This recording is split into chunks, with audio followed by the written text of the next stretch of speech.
Добар ден во 24-тото издание на Тајната на успехот. Тајната на успехот е серијал подкасти за женско предприемништво кој е дел од проектот Национална платформа за женско предприемништво кофинансиран од Европската унија. И во денешното издание ви представуваме една млада, успешна жена. Незината бизнис приказна започнува во тинејџерските денови со незината желба за создавање уникатни дизајнерски креации. Незината приказна продолжува со многу предизвици, продолжува со многу успеси и во денешната епизода ќе ви раскажеме незината приказна. Олгица Ѓорѓиева.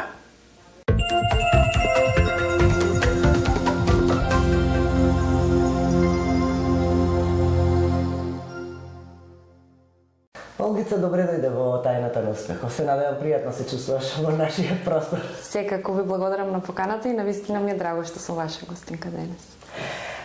Би сакала на почетокот да ни раскажете вашата бизнис приказна. Од она што јас го знам, почнува необично со добивањето диплома за професор по географија. Така. Да, обично луѓето кои што не ме познаваат, знаат дека долго време се занимавам како моден дизајнер и кога ќе кажам дека мојата официјална професија е професор по географија, првата реакција нормално е изненадување. Меѓутоа, ако ме прашате мене, воопшто не е изненадување, затоа што ова што денеска го работам е мојот сон, кој што сум го имала од секогаш и од оваа дистанца после се што сум поминала, можам да кажам дека сум среќна што сум успеала да се изборам за таа моја приказна низ сите овие години. И што стана со дипломата по географија, ми интересира? Дипломата по географија е поклон за моите родители. Така да, во моментот кога дипломирав, им ја поклонив, им реков ова е за вас. И сега ќе ме оставите аз да си го остварам тоа што си го сакам. Значи, тоа била моја животна желба. Јас потекнувам од занетчиски фамилии. Не е ни случајно мојата професија. Едноставно сум порасната во средини каде што константно сум била обкружена со креативност. И сакала или не, и генетскиот материјал да предизвика да излезе на површина. Генетскиот материјал, секојдневието, така да не беше воопшто тешко да одлучам што понатаму. Може би малку на почетокот патот беше по некои патеки залутани, ако можам така да кажам, меѓутоа за мајки во предвид па дека сум човек кој што сака да инвестира во себе како личност, како сметам дека било кое знаење од било која сфера во нашето живење е добродојдено за било кој пат. Ги постигнавте ли сите нивоа на дизајнерство и некако се насочивте на друга страна? Последен проект што работевте беше костимографија за словенечкиот опера и балет.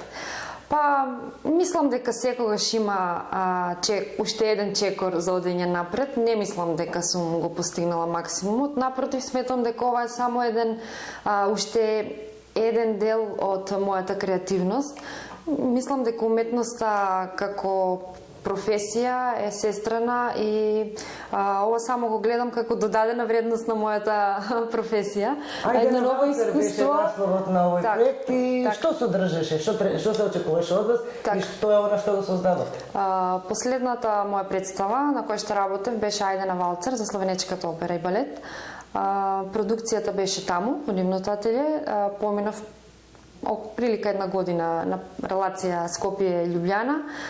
Интересно искуство, затоа што претходниот проект, комплетната продукција беше овде во Македонија, во моето ателје. Поголем систем од нашите системи, нормално, начинот на кој што функционираат, си се видов нормално и себе си преку својата работа во поголем систем од кој што функционирам нормално овде. И сум благодарна на сите искуства кои што ми се појавиле на мојот животен пат. Работевте со интернационален тим? Интернационален тим. Режисерот беше австриец, со кој што работев и во претходниот проект. А инаку, нормално, нивната куќа си има нивни балетани кои што доаѓаат од различни земји. Диригентот беше американец. Сценографите беа исто Австрија. Веројатно тоа било несекојно искуство во таков шарен состав да се работи. Имавте ли некои насоки од куќата за која работевте околу изработката на костимите или поголемиот дел беше ваша идеја и креација? Па во принцип идејата беше оставена на мене, и тоа го бараа од мене, меѓутоа да, како насоки во однос на барањето на самата представа ми беа дадени насоки затоа што таа представа пред мислам 10 години се играше во Виенската опера и балет и веќе имаше некоја приказна направена, ми беше дадена и представата да ја изгледам и беше како некоја појдовна точка за тоа што јас ќе го создавам и покрај тоа што беше класика, од мене беше побарано да биде некоја модерна верзија на костими. Таков е и профилот на режисерот кој што работеше представата и мислам дека на крај излезе еден одличен производ на кој што му се радувам и сум горда затоа што самиот генералниот менаџер на Совенечката опера и балет на крајот од представата дојде и не честиташе на сите и не кажа дека не се сеќава од кога имал толку успешна представа во својата куќа, што нормално мене ми значи секако. Уште еден голем успех за во вашето CV, но ова не е ваша прво искуство околу костюмографијата. Работевте нешто и во Грција. Да. Моето патување како костюмограф започна 2018. Поканата ја добив овде во Македонија на еден настан каде што беше разгледана мојата работа, им се допадна тоа што го работам и ми понудија да ја работам представата Електра во Грција. Беше дел од еден грчки познат фестивал и се одржа во најстариот театар во Грција, кој што се наоѓа на островот Сирус. Тоа е остров блиску до Миконос, веднаш до Миконос. Така да исто така многу интересно искуство, затоа што бев единствена македонка, тимот беше грчко-австрийски повторно. И после таа соработка ми беше дадена понуда за работа на костюмографија Амадеус во Виена. Така да некако спонтано, меѓутоа со труд и работа сватив дека сепак може да се движиме на поголеми полиња. Да, да се проширава. Сигурно нема да биде ни последно искуство. Веројатно од една на друга представа режисерите и оние кои се задолжени ги гледаат вашите успеси и тоа ќе значи повод повеќе да ве поканат понатаму. Јас едно би ме прашала околу модата кај нас. Колку македонците ги следат модните движења, колку ние учествуваме во нивното создавање? Па, се е многу релативно. И јас би можела да кажам дека има и едно и друго. Има девојки, жени кои што нормално прво со текот на годините изградиле некој свој стил и го негуваат.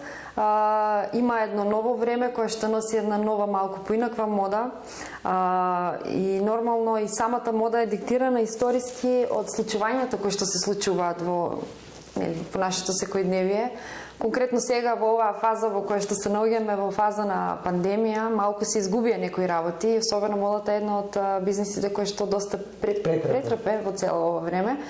Меѓутоа, јас се надевам дека ќе се вратиме на некоја малку повисоко ниво во однос на модата која што ја знам од претходно.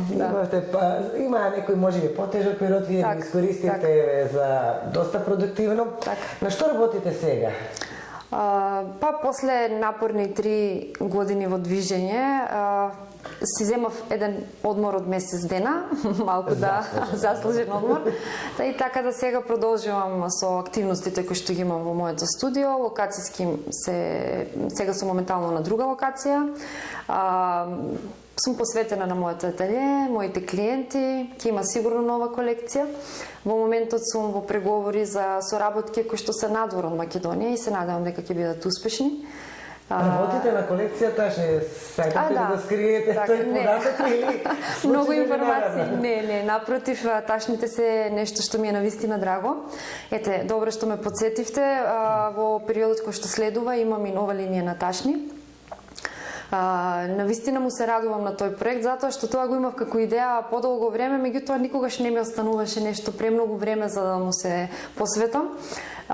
И можам да кажам дека е успешна приказна, особено поради фактот што во денешно време, посебно во модата, има се и многу. Отворени сме на многу голем пазар и мислам дека главните работи кои што го продаваат производот се приказните. И мене особено ми е драго и уживам кога го правам тоа, затоа што сметам дека сум класичен уметник, нормално без приказна нема да можам да создавам. Само што може и да се примени практично. Така. Нормално, веќе од кога сум одлучила ова да биде моја професија, компромисот е направен со уметноста секако.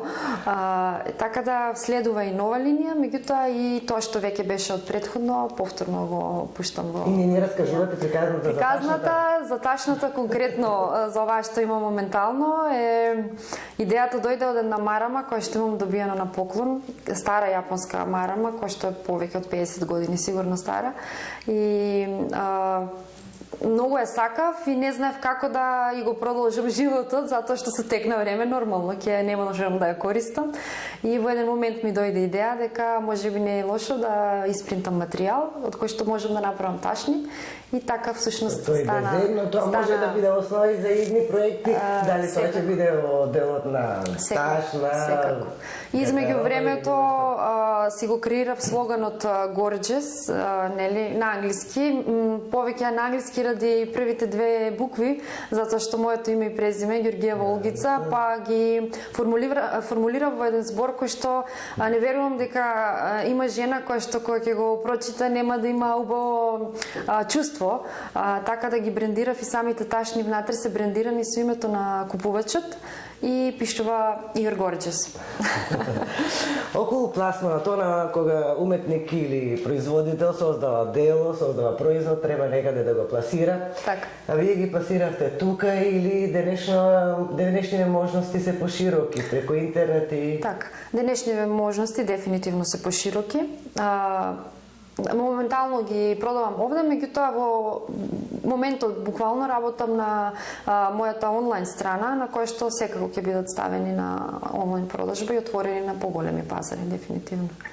Колку женските организации, еве во случајот Националната платформа за женско предприемништво, се помош и подршка за женските бизниси? Така. На наводници кажам женски бизниси, ако не сакаме да прашиме поделба таква. Дали има подршка, комуникација, размена на искуства меѓу жените? Па можам да кажам од моје искуство дека да. Јас сум благодарна што низ моето професионално и животно патување сум запознала прекрасни жени со кои што комуникацијата останала до ден денес и токму на вакви настани и организации. И можам да кажам дека не само жените, туку генерално било кој човек има потреба од конекција, од поврзаност, од помош, од дополнителни информации. Од било што, значи не мислам дека некој може нешто сам да направи во наше постоење и дефинитивно се од помош и треба понекогаш да знаеме како да ги искористиме, понекогаш да бидеме отворени, понекогаш да побараме и нормално дека се добредојдени во било кое време. Според резултатите, според она вие што ми го кажате, и со самото тоа што сте гости во тајната на успехот, ве сметаме за успешна жена. Но убави се тие ефекти што ги возможува успехот, што може да се постигне, но кои се тие лошите делови, на данокот што треба да се плати за да се биде успешна жена? Па добро сега, жртви откажување има, не постои успех без тоа, меѓутоа пак ќе кажам сега од оваа дистанца многу е полесно да зборувам за некои работи. Сигурно кога сум почнувала, пошто јас почнав релативно млада, веднаш после факултет започнав со оваа професија. Поинаку сум гледала, дури тогаш ги формулирав работите кои што не ми одговараат како проблеми, а денес ги карактеризирам како предизвици. Така да низ цело ова време сигурно дека искуството си го направило своето и навистина мислам дека ако завршат проблемите, така наречени предизвици, тогаш би требало и животното патување да е завршено. Така да не гледам со негативност, напротив сум благодарна на цело искуство што сум го имала низ сите овие години и мислам дека дури ми станува интересно како кога ќе се појави предизвик, како би можела да го решам, што би можела да направам да има производ на крај. Од што црпете енергија? Сигурно сте доаѓале во ситуација на безизлезност, на нема идеи или некои проблеми што сте мислели дека во тој момент не се надминуваат. Од каде црпете енергија и кој би се најголема подршка? Па, мислам дека секако дека сум дошла во ситуација нормално како и секој нормален човек.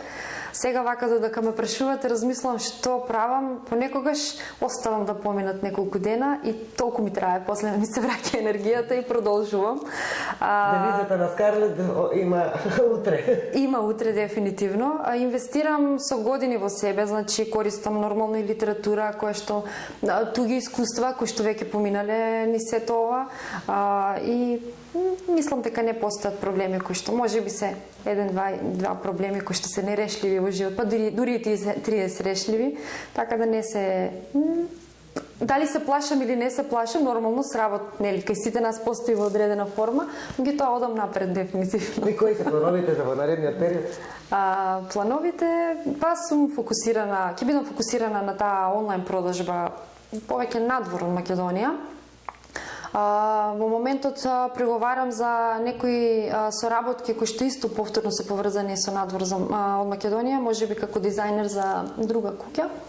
Па ќе видиме што тоа ќе биде активно во наредниот период, ќе видиме се. Со вашата енергија, со вашиот позитивен пристап, верувам дека тоа ќе го реализирате. И што би им порачале на младите девојки што се двоумат да започнат собствен бизнис? Така. Па, јас често знам да кажам, не од аспект на ароганција, напротив, од аспект на мотивација, дека би можела да бидам пример за млади девојки кои што имаат желба, дека на крајот од денот се е возможно, само треба да посакате и да бидеме искрени, треба многу посветеност и работа и акција. Дека успехот е само желба, е далеко од тоа, мислам дека... Не може да замислиме желби, не може, без разлика на тоа колку сте талентирани, без разлика на тоа какви се приказни позадини имате позади себе, ако сакате тоа да трае, мора да биде издржано и мора да биде на цврсти темели. Се има фази, убавината во оваа професија е процесот фактички, зашто крајниот производ кој ќе дојде, значи, дојдене, меѓутоа уживањето е во создавањето. Па мислам дури и во било која работа, нели? Уживањето е во патувањето. Олгица, благодарам што бевте гостин во нашата емисија, во Тајната на успехот. Се надевам дека сите планови, сите желби ќе се остварат и во некоја друга прилика повторно ќе се сретнеме. Со задоволство, ви благодарам. Благодарам вас.